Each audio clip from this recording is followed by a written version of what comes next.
Madras express भी आन पहुंचा है, ये कहकर ड्राइवर ने स्पीड और तेज़ कर दी। 15 मिनट बाद कल्याण रेलवे स्टेशन पर टैक्सी से उतर रहा था। ड्राइवर को 100 रुपये इनाम देकर मैं स्टेशन के गेट की तरफ भागा, क्योंकि मद्रास एक्सप्रेस कल्याण के आउटर सिग्नल में दाखिल हो चुकी थी। उस स्टेशन पर एक्सप्रेस ट्रेन 2-3 मिनट से ज़्यादा नहीं ठहरती थी। मैंने देखा कि टिकट घर की खिड़की पर रश है। मैंने आगे बढ़कर टिकट लेने की कोशिश की, मगर कामयाब ना हो सका। इतने में ट्रेन ज़मीन हिलाती और शोर मचाती हुई प्लेटफार्म में दाखिल हो गई। मैंने गेट पर खड़े टिकट चेकर से कहा कि मेरे पास टिकट खरीदने का वक्त नहीं है, मैं फ़र्स्ट क्लास का मुसाफिर हूँ, रास्ते में गार्ड से टिकट बनवा लूँगा। फ़र्स्ट क्लास का नाम सुनकर टिकट चेकर ने मुझे अंदर जाने की इजाज़त दे दी। ट्रेन प्लेटफार्म पर रुक चुकी थी।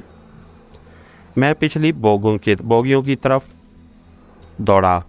ट्रेन में बहुत रश था। मैं थर्ड क्लास के एक डब्बे में किसी न किसी तरह घुस गया। जितनी देर ट्रेन यहाँ खड़ी रही, मैंने खिड़की में से सर बाहर ना निकाला। ट्रेन चली तो मैंने मुसाफिरों का जायज़ा लिया। मुसाफिरों में औरतें भी थीं। ये लोग मराठी और गुजराती ज़बान में तेज़ तेज़ बातें कर रहे थे। मैं इन ज़बानों से नावाकिफ़ था, अलबत्ता गुजराती का कोई कोई लफ्ज़ मेरी समझ में आ जाता था। मद्रास एक्सप्रेस कल्याण से निकलते ही बरक़ रफ्तार बन गई। अगला बड़ा शहर पौना था, जो कल्याण से तकरीबन 138 किलोमीटर के फासले पर था। पौना से पहले लोनावाला के स्टेशन पर गाड़ी थोड़ी देर के लिए रुकी, फिर पौना पर रुकी तो मैंने अपने आप को हजूम में छुपा लिया। ये बहुत बड़ा जंक्शन था। यहाँ मद्रास एक्सप्रेस ने कोई 15 मिनट लगाए। गाड़ी यहाँ से चली तो मैंने किसी हद तक सुख का सांस लिया। अब बड़ा शहर शवारपुर था, जो बहुत दूर था। शवारपुर भी खैरियत से गुजर गया। अब ट्रेन अंधेरा प्रदेश से गुजर रही थी। गुलबर्ग के सुबह के वक्त आया। मुझे किसी जगह भी पुलिस की नकलो हरकत नज़र न आई। मैं ख़तरे की पहली लाइन से निकल चुका था। रणछोड़ पहुंचकर मैंने खाना खाया। ये चावल की रोटी थी, जिसे यहाँ के लोग चिला कहते हैं। अब चाय की बजाय रेलवे स्टेशनों पर काफ़ी ज़्यादा मिलने लगी थी। सारा दिन ट्रेन का सफ़र जारी रहा। कई शहर आए और गुजर गए। फिर शाम हो गई। रात के 9 बजे कहीं ट्रेन मद्रास सेंट्रल के अजीमुशान रेलवे स्टेशन में दाखिल हुई। अब मैं अपने आप को काफ़ी महफूज समझ रहा था।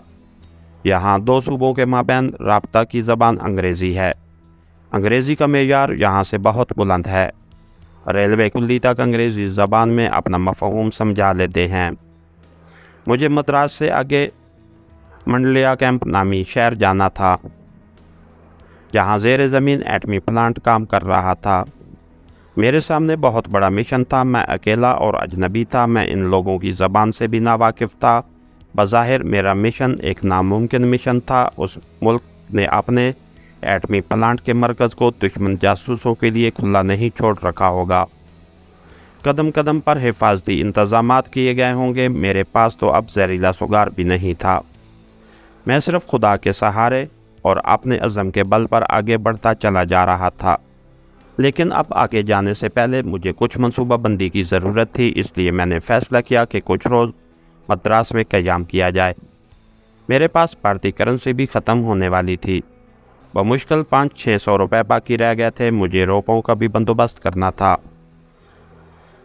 मुझे स्टेशन पर ही पता चला कि शहर में बड़े डाकखाने के पीछे किसी मुसलमान हाजी साहब की सराय है, जहां मुझे वाजबी किराए पर कमरा मिल सकता है। मैं टैक्सी लेकर उस सराय में पहुंच गया। ये 2 मंजिला बिल्डिंग थी। एक दाढ़ी वाले हाजी साहब कुर्सी लगाए बैठे थे। मैंने सलाम किया और उन्हें बताया कि मैं मलीर कोटला का पंजाबी मुसलमान हूँ और मेरा नाम उमर हयात है। स्पोर्ट्स गुड्स का धंधा करता हूँ और मद्रास में अपने माल का ऑर्डर बुक करने आया हूँ। हाजी साहब ने मुझे 10 रुपये रोज़ पर एक छोटा सा नीम शिकस्ता कमरा दे दिया, जहाँ कोई पलंग नहीं था। मैंने ज़मीन पर ही बिस्तर लगा लिया। तरचनापुल्ली, जो कभी मेरा हेडक्वार्टर रह चुका था, यहाँ से बहुत दूर था। इसलिए मैं इत्मीनान से यहाँ टिक गया। मेरा इरादा हफ्ते भर से ज़्यादा ठहरने का नहीं था। इस दौरान में मुझे बाकायदा कोई मंसूबा बनाकर अपने मिशन पर रवाना होना था। काफ़ी सोचो विचार के बाद मैं इस नतीजे पर पहुंचा कि मुझे अल्लाह का नाम लेकर अपने टारगेट की तरफ रवाना हो जाना चाहिए। टारगेट पर पहुंचकर सूरत हाल का जायज़ा लिया जाए और उसकी रोशनी में कोई फ़ैसला किया जाए। मेरे पास थोड़ी सी रकम रह गई थी। सबसे पहले मुझे पैसों की ज़रूरत थी। मैंने मद्रास की अजनास मंडी में एक मुसलमान मोबले की आहड़त की दुकान पर नौकरी कर ली। 2 माह यहाँ नौकरी करने के बाद मैंने इतने पैसे जमा कर लिए कि मंडा पंप कैंप तक सफ़र कर सकता था और वहाँ कुछ रोज़ तक अपना खर्च भी चला सकता था। चुनांचे एक रोज़ मैं किसी को बताए बगैर मद्रास शहर के दूसरे बड़े स्टेशन से कन्याकुमारी एक्सप्रेस में सवार होकर अपनी मंजिल की तरफ रवाना हो गया। ये भी एक तवील सफ़र था। मुझे भारत की निचली तकोन तक पहुंचना था। रास्ते में मेरे लिए ख़तरनाक जोन तिरुचिरापल्ली का स्टेशन भी आता था। ये स्टेशन कहीं आधी रात को जाकर आया। मैं डब्बे में ही छुपकर बैठा रहा। तिरुचिरापल्ली के बाद रामेश्वरम और मदुराई ऐसे बड़े शहर भी गुजर गए। दूसरे दिन ट्रेन कोडेकनाल रोड के स्टेशन पर रुक गई। यहाँ इंजन तब्दील किया गया और धनुषकोडी की जानिब ट्रेन का सफ़र दोबारा शुरू हो गया। धनुषकोडी भारत की जनूबी तकोन का सबसे आखिरी रेलवे स्टेशन है। उससे आगे श्रीलंका और भारत का दरमियानी समुंदर आ जाता है। मंडालैम्प कैंप उससे बहुत पीछे था। ट्रेन तीसरे पैर मंडा कैंप पहुंची तो मैं ट्रेन से उतर गया। ये इतना बड़ा शहर नहीं था, लेकिन एटमी प्लांट की वजह से उसकी अहमियत बढ़ गई थी और 2-3 नई कॉलोनियाँ आबाद हो गई थीं।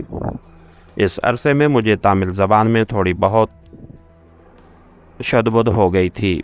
मैं शहर में आ गया। पुरानी तर्ज के फ्लैटों वाली इमारतों के अलावा एक मंजिला ढलानी छतों वाले मकान भी थे। सड़क के किनारे नारियल के दरख्त हवा में झूम रहे थे। यहाँ सिर्फ साइकिल रिक्शा चलते थे।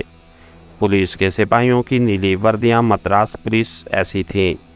किसी सिपाही ने मेरी तरफ तवज्जो ना दी। मैंने एक मद्रासी होटल में जाकर खाना खाया, काफ़ी पी और शहर में आवारागर्दी करने लगा। सूरज गरूब हो रहा था। सुनहरी रोशनी हर तरफ फैली हुई थी। तमिल औरतें स्याह-सुर्ख साड़ियों में मलबूस चली जा रही थीं। अचानक एक बाजार से गुजरते हुए मेरी निगाह एक सफ़ेद माइक्रो वैगन पर पड़ी। उस पर नीले अंग्रेज़ी हरूफ में मंडा पंप अटामिक लिखा हुआ था। मैं ठठक कर रुक गया। ये वैगन एक स्टोर नुमा दुकान के सामने खड़ी थी, जिसकी पेशानी पर अंग्रेज़ी में जगर का लॉन्ड्री सर्विस गवर्नमेंट कंट्रैक्टर्स तहरीर था। सफ़ेद वैगन से मैली चादरों वगैरह के गुट्ठर बाहर निकाले जा रहे थे। जब वैगन चली गई तो मैं दुकान में दाखिल हो गया। दुकान का अचकनपोश और 1.5 उम्र का मालिक काउंटर पर बैठा सिगार पी रहा था। एक मुलाजिम काउंटर पर खड़ा रजिस्टर में अंदराज कर रहा था। मालिक के सामने माथे पर मेहराब का निशान था। दुकान में मक्का और मदीना शरीफ के कुत्ते भी लगे थे। मैंने लॉन्ड्री के मालिक के पास जाकर बड़े अदब से झुककर सलाम किया और कहा, हजूर मैं मुसलमान हूँ। मेरा नाम उमर हयात है। आपकी इमदाद का तलबगार हूँ। लॉन्ड्री के मालिक ने मेरी तरफ गौर से देखा और कहा, तुम कौन हो? शक्ल से तुम मद्रास या आंध्र प्रदेश के नहीं लगते। कहाँ से आए हो? मैंने इंतहाई दर्दनाक लहजे में उसे जो कहानी सुनाई वो ये थी कि मैं भारतीय पंजाब की मुसलमान रियासत मलेरकोटला का रहने वाला हूँ। मेरे वालिदैन मर चुके हैं। मेरे बाप ने मेरे नाम काफ़ी जायदाद छोड़ी, मगर मेरा चचा उस जायदाद की खातिर मेरा दुश्मन हो गया और किराए के कातिल मेरे पीछे लगा दिए। मैं जान बचाकर दिल्ली भागा। कातिल वहाँ भी पहुँच गया। मैंने वहाँ से भी राय फरार इख्तियार की और इस शहर में आ गया हूँ कि वो इतनी दूर नहीं आ सकेंगे। लॉन्ड्री का मालिक बड़ी तवज्जो से मेरी कहानी सुनता रहा। किबला मैं शरीफ और साहिब जायदाद हूँ। अल्हम्दुलिल्लाह मुसलमान हूँ। आपसे बस इतनी गुजारिश है कि मुझे अपनी लॉन्ड्री में कोई छोटा मोटा काम दे दीजिए ताकि रिज़्क़ हलाल कमा कर अपना पेट भर सकूँ। उससे ज़्यादा मुझे किसी शय की ख्वाहिश नहीं है। आपके पास इसलिए हाजिर हुआ हूँ कि मैं किसी साहिब ईमान के यहाँ नौकरी करना चाहता हूँ। लॉन्ड्री के मालिक ने कदरे तवक्कुफ़ के बाद काउंटर पर खड़े लड़के से हैदराबादी उर्दू में पूछा कि बंधु को ड्यूटी से गैर हाजिर हुए कितने दिन हो गए? लड़के ने रजिस्टर देखकर कहा, आज उसे 7वां रोज़ है। मैंने बड़ी दिलसोजी से कहा, हजूर मैं किसी की रोज़ी पर लात नहीं मारना चाहता। लॉन्ड्री के मालिक ने सिगरेट का गुल राखदान में झाड़ते हुए कहा, बुंदू आ गया तो उसे किसी दूसरे काम पर लगा देंगे। बहरहाल तुम आज से काम शुरू कर सकते हो, लेकिन एक बात याद रखो, अगर दुकान की कोई चीज़ इधर उधर हुई तो यहाँ की पुलिस मेरी खातिम है, तुम इस शहर से बाहर ना निकल सकोगे। मैंने कहा, किबला ख़ानदानी आदमी हूँ, ऐसी हरकत मैंने ज़िंदगी में कभी नहीं की। गुलबर्गा लॉन्ड्री के मालिक को सब वाजबी साहब कहकर पुकारते थे। वो हैदराबाद हुकम का रहने वाला था और कई साल से यहाँ लॉन्ड्री चला रहा था। उसने मुझे अपनी लॉन्ड्री पर मुलाजिम रख लिया। रहने के लिए लॉन्ड्री के पीछे एक छोटा सा कमरा भी दे दिया। यहाँ लकड़ी के फर्श पर एक चटाई बिछी हुई थी। मेरा काम धुलाई के लिए आए हुए कपड़ों पर एक ख़ास किस्म का निशान लगाना था। वाजबी साहब ने जब ये देखा कि मैं अच्छी खासी अंग्रेज़ी जानता हूँ तो उन्होंने मुझे हिसाब किताब पर लगा दिया। मुझे वहाँ काम करते हुए 1 महीना गुजर गया। मैंने छोटी छोटी मूंछें रख ली थीं। अपने हुलिये को ज़्यादा से ज़्यादा छुपाने की गरज से मैं अपने सर पर हर वक्त किश्तीनुमा हैदराबादी टोपी पहने रखता था। मेरा लिबास भी हैदराबादी शहर के शुरफा जैसा ही था, अचकन और आड़ा पजामा। इस दौरान मैंने एटॉमिक रिएक्टर से आने वाली वैगन का पूरा शेड्यूल नोट कर दिया था। ये वैगन महीने में 2 बार एक ख़ास तारीख को मैले कपड़े, जिनमें ज़्यादातर चादरें, डॉक्टरों वाले लंबे सफ़ेद कोट और मास्क होते, लेकर आती और धुले हुए कपड़े लेकर वापस चली जाती।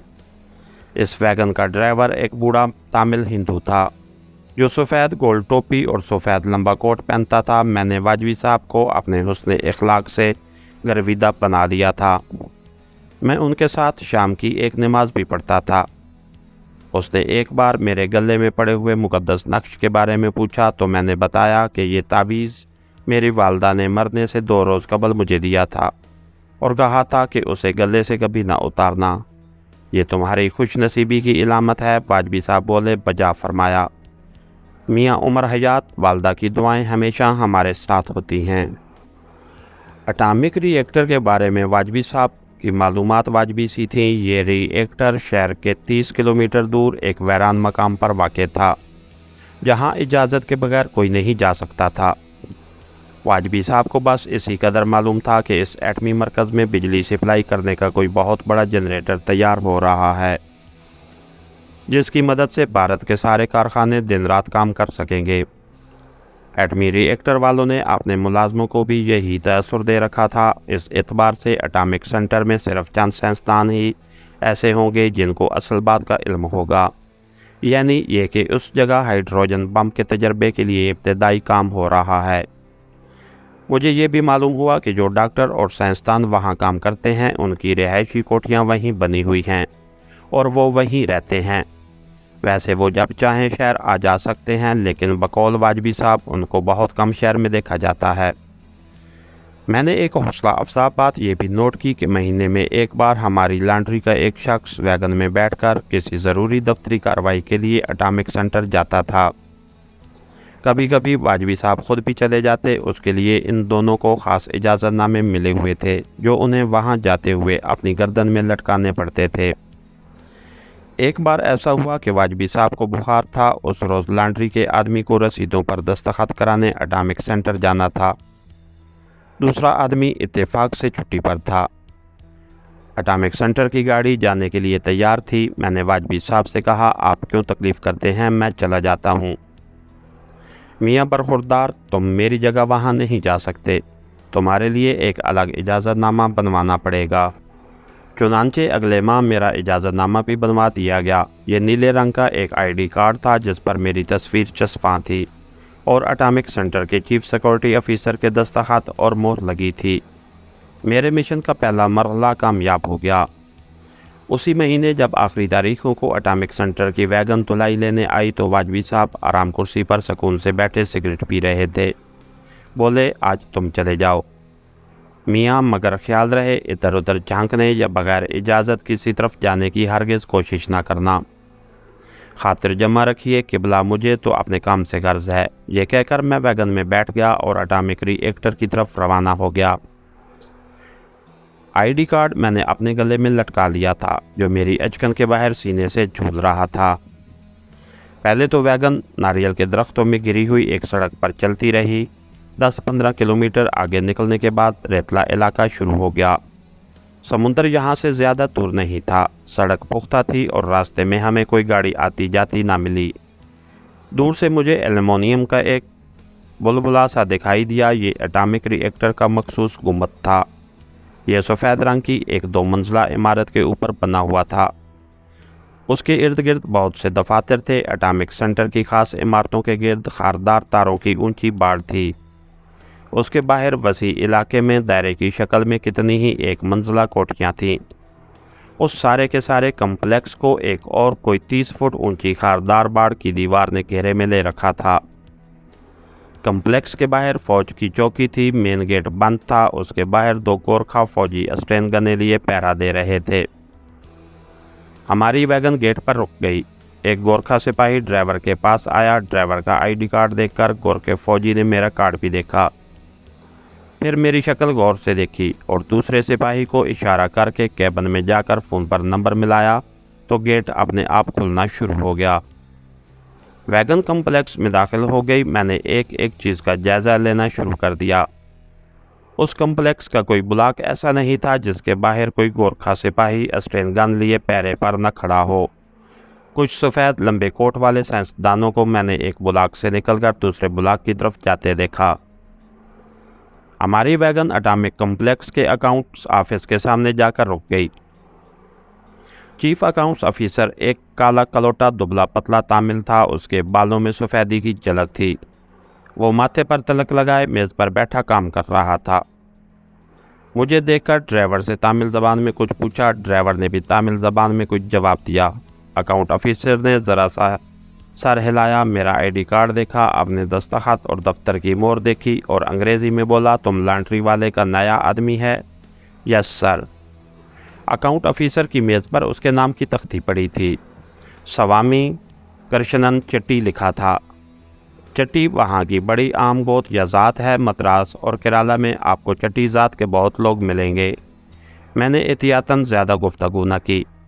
मिस्टर चट्टी ने एक रजिस्टर मेरे आगे कर दिया। मैंने उस पर एक जगह दस्तखत कर दिए। उसने एक ख़ास रजिस्टर दराज में से निकाला, खोला। मेरे दस्तखत का एक नमूना पहले से वहाँ मौजूद था। मिस्टर चट्टी ने मेरे दस्तखतों का मवाजना किया और चेक निकाल कर मुझे दे दिया। मैंने शुक्रिया अदा किया और दफ्तर से बाहर आ गया। बाहर वैगन मेरे इंतज़ार में थी। उसमें बैठा और वापस शहर आ गया। चेक वाजबी साहब के हवाले किया तो वो बोले, मियाँ बरखुरदार, अब तुम ही जाकर चेक ले आया करो। ये मेरे मिशन की दूसरी कामयाबी थी। मई का महीना शुरू होते ही सख्त गर्मी पड़ने लगी। जून के इख्तिताम पर ज़बरदस्त बारिशें शुरू हो गईं। इस दौरान हर बार मैं ही चेक वसूल करने जाता रहा। मैंने अपनी चिकनी चुपड़ी बातों से अकाउंट ऑफिसर मिस्टर चट्टी से अच्छी खासी बेतकल्फ़ी पैदा कर ली। एक बार मैं उसके घर उसकी बीवी के लिए सिल्क की साड़ी का तोहफ़ा भी लेकर गया। मिस्टर चट्टी शहर की एक पुरानी बिल्डिंग के फ्लैट में अपनी बीवी और 4 बच्चों के साथ रहता था। कलील तनख्वाह में गुजारा मुश्किल से होता था। सिल्क की साड़ी देखकर उसकी काली कलोटी बीवी की बाछें खिल गईं। मिस्टर चट्टी पहले तो इतना कीमती तोहफ़ा कबूल करने से इनकार करते रहे। फिर जब मैंने कहा कि मैं ये तोहफ़ा अपनी बड़ी बहन यानी मिस्टर चट्टी के लिए लाया हूँ तो वो इनकार न कर सके। उसी रोज़ से मैंने उनकी बीवी को बहन कहना शुरू कर दिया। अब मैं हफ्ते में एक आध चक्कर उनके फ्लैट का ज़रूर लगाता। कभी उनकी बीवी के लिए चूड़ियाँ बुंदे वगैरह ले जाता। मेरी इन हरकतों का लॉन्ड्री के मालिक वाजबी साहब को बस वाजबी सा ही इल्म था। अब मैंने अपने मंसूबे के तीसरे मरले पर काम शुरू कर दिया। मिस्टर चट्टी पर अपने मुसलमान होने का सरगम करने के लिए मैंने हैदराबादी लिबास तर्क करके पतलून कमीज़ पहनना शुरू कर दी थी, जो कि जनूबी हिंद के हिंदू और मुसलमान नौजवानों का आम पहनावा है। एक रोज़ मैं मिठाई का डब्बा और मिसेस चट्टी के लिए एक खूबसूरत चप्पल लेकर शाम को उनके फ्लैट पर गया तो मिस्टर चट्टी बेहद खुश हुए। उनकी बीवी ने फ़ौरन काफ़ी बनाना शुरू कर दी। अब मैं तामिल ज़बान में थोड़ी बहुत गुफ्तगू कर लेता था। अपनी तामिल ज़बान को रवां करने के लिए मैं अक्सर वहाँ उसी ज़बान में बात करता था। काफ़ी आई तो मैंने इधर उधर की बातें करने के बाद बड़े अफसरदा लहजे में मिस्टर चट्टी को बताया कि लॉन्ड्री में वाजबी साहब मेरा बड़ा ख्याल रखते हैं, मगर वहाँ मुझे जो तनख्वाह मिलती है उसे मेरा गुजारा नहीं होता। मलीरकोटला में मेरी एक बेवा बहन है जिसके 4 बच्चे हैं। उनकी गुजर औकात भी मेरे ऊपर है, क्योंकि चचा ने हमारी जायदाद में से उसे कुछ नहीं दिया। मैंने कुछ ऐसी अदाकारी की कि मिस्टर चट्टी मुतासिर हुए बगैर न रह सका और कहने लगे, मैं तुम्हारी नौकरी का किसी दूसरी जगह बंदोबस्त करता हूँ। जब मैंने उन्हें बताया कि मैं BSc हूँ तो वो उछल पड़े, ये तुमने मुझे पहले क्यों नहीं बताया था? मैं तुम्हें अपने एटॉमिक कॉम्प्लेक्स में ही नौकरी दिलवा सकता हूँ। तुम ऐसा करो कि उन्होंने उसी वक्त अपनी बीवी को कहा कि अलमारी में से कागज़ कलम लाओ। उन्होंने मुझसे अंग्रेज़ी में दरख्वास्त लिखवाई। 1 हफ़्ते बाद मैं उनके यहाँ गया तो ये खुशखबरी सुनी कि 2-4 दिनों में मेरा काम बन जाएगा। एटॉमिक कॉम्प्लेक्स में नौकरी हासिल करना कोई खाला जी का घर नहीं था। बड़ी ज़बरदस्त तहकीकात हुई थी, लेकिन मिस्टर चट्टी ने डायरेक्ट एटॉमिक सेंटर के सामने हाजिर होकर कहा कि वो मुझे जानते हैं और मेरी पूरी जिम्मेदारी लेते हैं। मिस्टर चट्टी की वहाँ बहुत इज्जत थी और बेहद असर व रसूख था। मुझे एटॉमिक कॉम्प्लेक्स में असिस्टेंट बॉय की नौकरी मिल गई। मेरी ड्यूटी एटॉमिक रिसर्च ब्लॉक के तहखाने के एक ऐसे ऑफिस में लगी जहाँ रिसर्च के नताइज का अहम डाटा ज़ीरो कस के पापा एटॉमिक सेंटर को तजिए के लिए भेजा जाता था। मुझे कॉम्प्लेक्स के अंदर ही एक क्वार्टर भी मिल गया जहां मैं दफ्तर ही के एक मुलाजिम मिस्टर रामाराव के साथ रहने लगा। इसके साथ ही हमारी आज की एपिसोड का इख्तिताम हुआ। कहानीगर चैनल को लाइक कीजिए, सब्सक्राइब कीजिए और बेल आइकन को प्रेस कर दीजिए ताकि हर आने वाली नई वीडियो आप तक बर वक्त पहुँच सके। शुक्रिया।